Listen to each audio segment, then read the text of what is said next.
திருச்சி மாவட்ட அளவிலான பள்ளிகளுக்கு இடையேயான பீலே கோப்பைக்கான கால்பந்து போட்டியில் ஆல்பா விஸ்டம்பள்ளி அணி சாம்பியன் கோப்பையை தட்டிச் சென்றது. திருச்சிராப்பள்ளி மாவட்ட கால்பந்து சங்கம் சார்பில் கால்பந்து அரசன் பீலே கோப்பைக்கான பள்ளிகளுக்கு இடையேயான கால்பந்து போட்டி திருச்சி பிஷப் ஹீபர் கல்லூரி மைதானத்தில் நேற்று முன்தினம் தொடங்கி 3 தினங்கள் நடைபெற்றது. திருச்சி மாவட்டத்தின் பல்வேறு பகுதிகளிலிருந்து 26 பள்ளிகளைச் சேர்ந்த கால்பந்தாட்ட அணிகள் பங்கேற்று விளையாடியது. நாக்கவுட் முறையில் நடத்தப்பட்ட இந்த போட்டியில் மற்ற அணிகளை வீழ்த்தி இறுதிப் போட்டிக்கு ஆல்பா விஸ்டம்பள்ளியும் தெப்பக்குளம் பிஷப் ஹீபர் பள்ளியும் முன்னேறியது. இன்று மாலை நடைபெற்ற இறுதிப் போட்டியில் இரு அணிகளும் சிறப்பான ஆட்டத்தை வெளிப்படுத்திய நிலையில் ஆட்ட நேர முடிவில் இரு அணிகளும் கோல்கள் போடாததால் டைபிரேக்கர் முறை கடைபிடிக்கப்பட்டது. டைபிரேக்கர் முறையில் ஆல்பா விஸ்டம்பள்ளி அணி தெப்பக்குளம் பிஷப் ஹீபர் பள்ளியை 5-4 என்ற கோல் கணக்கில் வீழ்த்தி சாம்பியன் கோப்பையை தட்டிச் சென்றது. அதனைத் தொடர்ந்து நடைபெற்ற பரிசளிப்பு விழாவில் சிறப்பு விருந்தினராக பிஷப் ஹீபர் கல்லூரி நிதியாளர் டாக்டர் அலெக்ஸ் ராஜ்குமார் பால் பங்கேற்று வெற்றி பெற்ற அணிகளுக்கு சுழற்கோப்பை மற்றும் பதக்கங்களை வழங்கி வாழ்த்தினார்.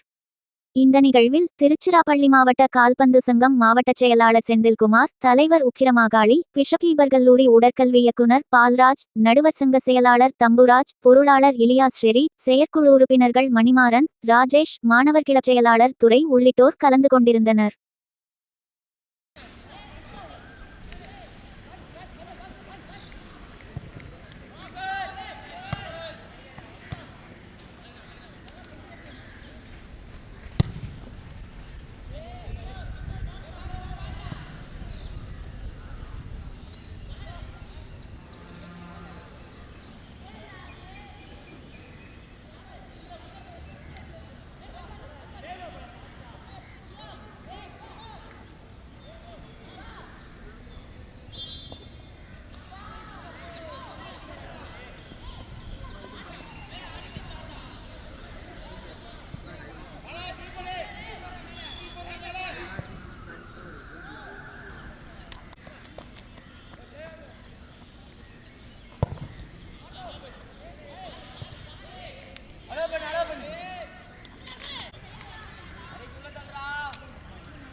முன்னாடி முன்னாடி ஓகே.